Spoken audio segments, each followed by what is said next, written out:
That way all will have a real appreciation, a valid and realistic understanding of the repercussions, and they can really say they have walked in your shoes. Let's just look at three simple issues of the many that matter.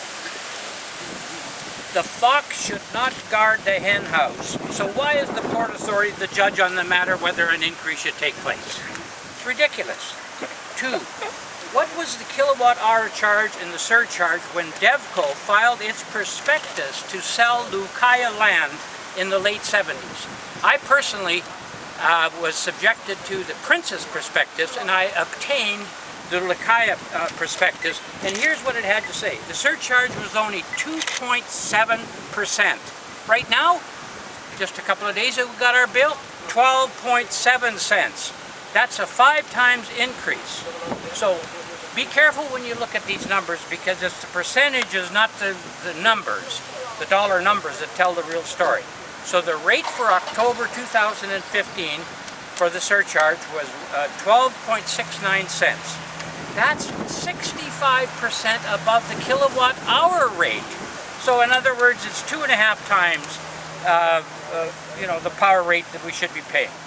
Now, I did a survey 2 years ago of Canadians and Americans. I contacted hundreds of people and I got many, many answers. The survey showed that on average 12 cents per kilowatt hour is what was experienced by the people I surveyed. Now that's 2.5 times what we pay. Now isn't that ridiculous? Like, Florida is very close to here. They don't have mountains and rivers and stuff like that, so they have the same terrain as we do. Now in baseball terms, those are 3 issues. In baseball terms, 3 strikes and you're out.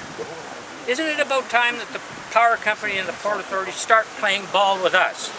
TEVCO's prospectus shows a surcharge rate of only 2.7%, but the Port Authority has proven to disrespect prospectus covenants.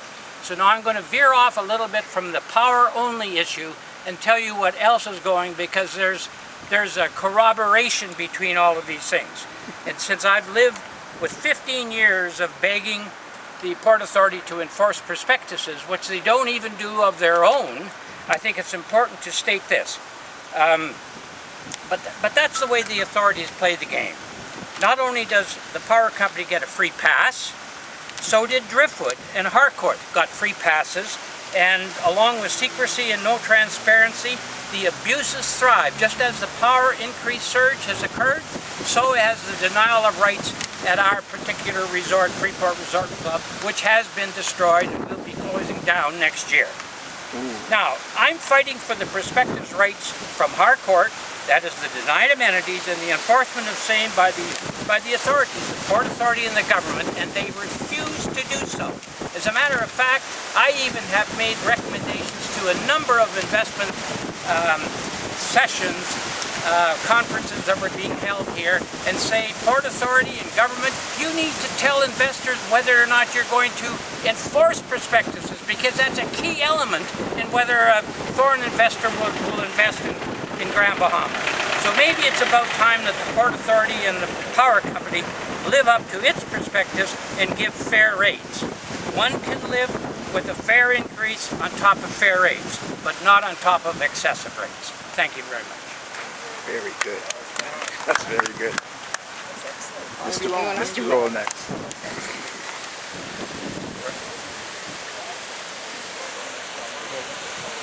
Good afternoon. My name is Ian E. Roll. I'm the president of EV Import. I'm just going to speak on from a business point. Just piggyback on what that's being said. When you look around Grand Bahama of all the closures of different companies and because of our rates, and everybody pretty much waiting for a big investor coming in. And if you look at it, the investment coming in, knowing the hike of economy going up, there'll be definitely investment. But let's go back to the small group of companies or business persons like myself, which employ 17%. With the next increase of power, or whatever it may be, keep continuing to go up, then at some point I'm going to have to cut back on my employment. 17 becomes 15, 15 becomes 10, and eventually I'm out of business. So I mean, at this point in time, I like just making an appeal. Think what you're doing. Not just to get your monies. But think about the companies, think about families that be affected by all this. That's my 5 cents on that. That's good.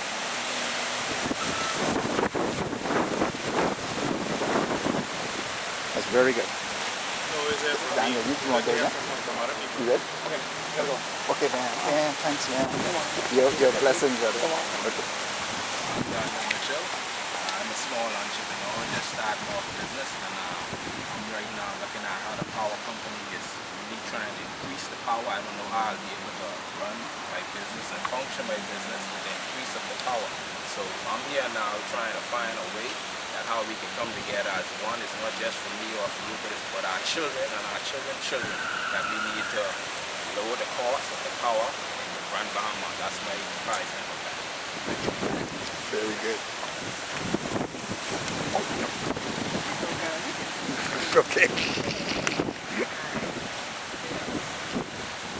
Good morning. As a small business person, we voted for our government somebody to represent us in times like these.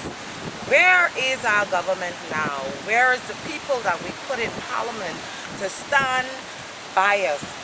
These are the things that the people need to see, because you can't throw more on us than we can bear.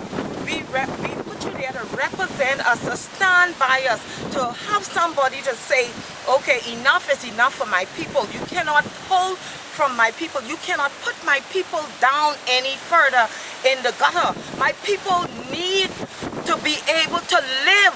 And these are trying times right now. And as business owners, we cannot afford for our light bills to go any higher. Because if the light bill go higher, then we're going to have to close our doors.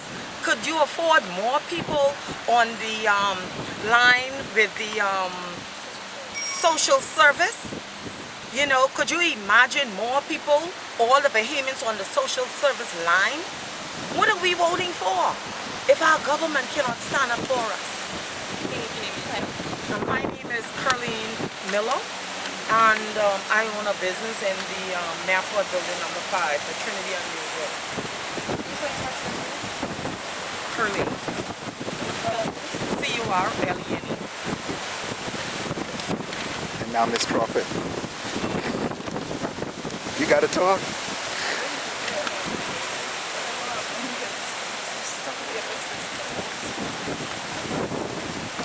Come on, you coming?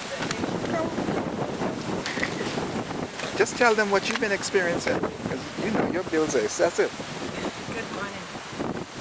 Given the state of Grand Bahama, Kendra Crawford, and the owner of Island Springs Crawford Realty and the Lady's Choice, what I have to say really is that given the state of the Grand Bahama economy, we cannot sustain any more increases in anything right now. In fact, we need to be getting some bonuses for Grand Bahama, and I think other islands as well. We're really, really hurting in Grand Bahama, especially since the document. We just can't take any more increases right now. Anything that would add to expenses. The economy is very fragile right now here in Grand Bahama, and anything that moving forward as of today and next year, we need some concessions. We need some political attention to help boost our businesses, and the increase of the Grand Bahama Power Company, any allegations of increase or any intent increase, we don't need it. I think Grand Bahama Power Company has really reaped a lot of benefits with the power increases. I started off with for example, I started off with $100 and something a month bill and getting almost $2,000 a month, and that's the same machinery. The machineries are very cost efficient, but we cannot absorb it. I have an area that I don't use at all, except for a prayer meeting, and it's like $1,500 a month and I just use it once a week.